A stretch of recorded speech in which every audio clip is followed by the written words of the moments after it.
의대 정원이 2,000명 더 는다는 발표에 학원가는 벌써부터 붐빕니다. 발표 하루 만에 열린 긴급 설명회엔 대학생의 직장인들까지 4,000명 가까이 신청했습니다. 임예은 기자입니다. 빈 강의실에 하나둘 사람들이 모이더니 금세 꽉 찼습니다. 정부가 의대 입학 증원을 발표한 뒤 하루 만에 열린 입시 설명회입니다. 예상보다 큰 증원 소식이 전해지자 N수생들은 크게 반겼습니다. 완벽하게 높은 등급은 아니더라도 조금 수능대 실수해서 좀 낮은 등급이 나오더라도 이제 넣어볼 수는 있지 않나, 아예 안 넣는 것보다도. 동시에 의대 문턱이 낮아진 만큼 경쟁이 더 치열해질까 걱정도 뒤따릅니다. 대학을 지금 진학한 친구들도 이제 반수를 고민하고 있는 것 같더라고요. 의대가 충원되면서 나도 한번 도전해보고 싶다라는 친구들이 좀 주변에 많은 것 같아요. 경쟁이 치열해지겠죠, 아무래도. 실제 온라인 커뮤니티엔 고교생, 대학생, 직장인 할 것 없이 입시에 도전하겠다는 글들이 잇따랐습니다. 회사를 다니고 있는 사람들도 나도 과거의 꿈이 의사였는데 뭐 이렇게 생각을 하면 도전할 수 있는 기회가 생겼다라고 생각을 할 거라서 이제 그런 분들이 나오지 않을 거라고 생각을 하는데요. 반면 의대 블랙홀 탓의 이공계열은 더 위기를 겪을 걸로 보입니다. 10년 이후에 이공계 석박사 학생들은 다 외국인으로 채워질 것 같습니다. 1차적으로 이공계 대학이 이제 위기가 오고 연구 능력의 위기가 오고 또 배출되는 인원수가 줄어들기 때문에 정부는 이를 인정하면서도 단기적인 쏠림 현상일 거라 진단했습니다. 하지만 전문가들은 수년 사이에 이공계 기틀이 무너지지 않도록 서둘러 예산과 제도 등을 정비해야 한다고 촉구했습니다. JTBC 임예은입니다. 정부의 의대 증원에 반발해 총파업을 예고한 의사협회가 오늘 긴급 이사회를 열었습니다. 바로 현장으로 가보겠습니다. 자, 이혜원 기자.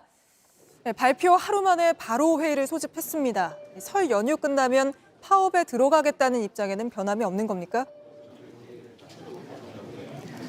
네, 이제 곧 대의원 회의가 시작됩니다. 집행부가 총사퇴하기로 결정하면서 앞으로 비대위 체제로 가야 하는데 이 비대위를 어떻게 구성할지 논의하는 겁니다.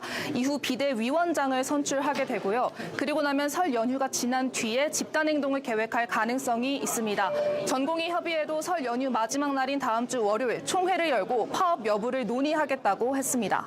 네, 전공의들이 2020년 파업 때도 주도했던 만큼 그들이 어떻게 나올지 지켜봐야 할 텐데 지금 찬반 투표를 하고 있죠.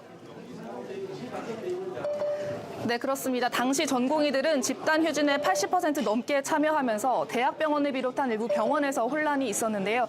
이번 파업 역시 마찬가지로 전공의 파업 규모가 관건이 될 것으로 보입니다. 이른바 빅5로 불리는 상급 종합병원 전공의 대다수가 참여 의사를 밝힌 가운데 현재는 파업 찬반 투표를 진행하고 있습니다. 박단 전공의 협의 회장은 할 수 있는 모든 방안을 강구하겠다고 했습니다. 네, 근데 이게 다 환자의 생명에 걸려있는 문제 아닙니까? 정부도 강력히 대응하겠다는 방침이죠. 어떤 대책을 세웠습니까? 네, 정부는 우선 중앙사고수습본부를 꾸렸습니다. 그리고 오늘 전공의들을 수련하고 있는 각 병원에 집단사직서를 받지 말라고 지시했습니다. 그리고 집단사직서를 제출하더라도 업무 개시 명령을 내릴 수 있다고 설명했습니다. 또 의료계가 파업에 돌입하면 즉시 업무 개시 명령을 내리고 이를 따르지 않으면 강력하게 처벌할 수 있다고 강조했습니다. 알겠습니다. 여기까지 들어보겠습니다. 이혜원 기자였습니다. 정부가 의대 정원을 앞으로 2,000명 늘리기로 했습니다. 2025 학년도부터 의과대학 정원을 2,000명 증원하여 현재 3,058명에서 5,058명으로 확대합니다. 이렇게 5년 동안 의사가 더 배출되면 최대 10,000명이 확충됩니다. 10년 뒤 의사가 15,000명 부족할 걸로 예상한 정부. 나머지 5,000명엔 은퇴한 의사를 활용하거나 기존의 의료 인력이 필수 의료 분야로 유입되도록 만들어 줄이겠다고 밝혔습니다. 의대 정원이 늘어나는 건 1998년 제주대 의대가 신설된 후 27년 만입니다. 정부는 늘어나는 의대 정원을 비수도권 의과대학을 중심으로 집중 배정하겠다고 했습니다. 지방 국립대 의대 증원이 클 걸로 보입니다. 지역 인재 전형을 기존 40%에서 60% 이상으로 확대하겠다고도 했습니다. 정부는 오는 4월 지역별 대학별 정원을 확정해 발표할 걸로 보입니다. JTBC 황예린입니다.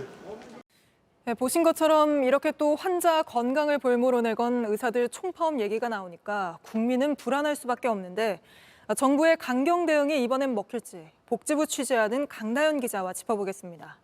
자, 강 기자, 정부가 의사들 집단 행동 나서는 거 막아설 권한은 계속해서 갖고 있던 거죠? 네, 의료법상 업무 개시 명령입니다.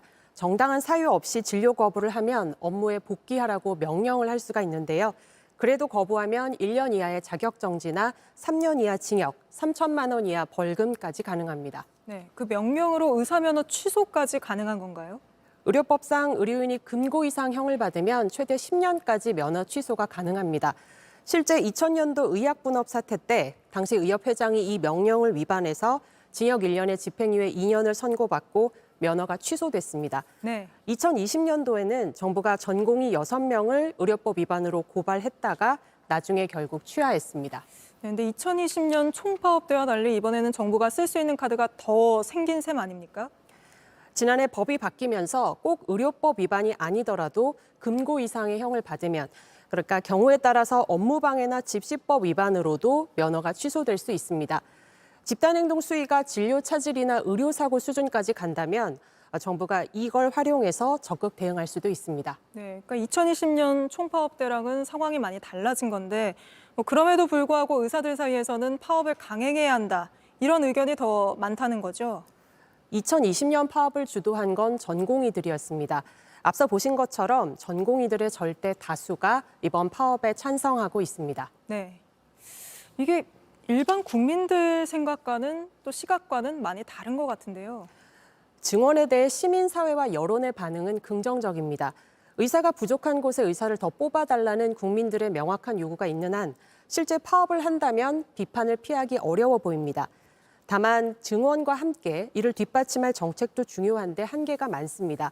당장 지난주 정부가 발표한 대책들, 계약형 지역의사제나 전공의 수련비 지원을 하겠다 이런 대책들이 기존에 이미 효과가 없어서 관둔 정책을 재탕한다는 지적도 있습니다. 네, 알겠습니다. 오늘은 여기까지 짚어보겠습니다. 강나연 기자였습니다.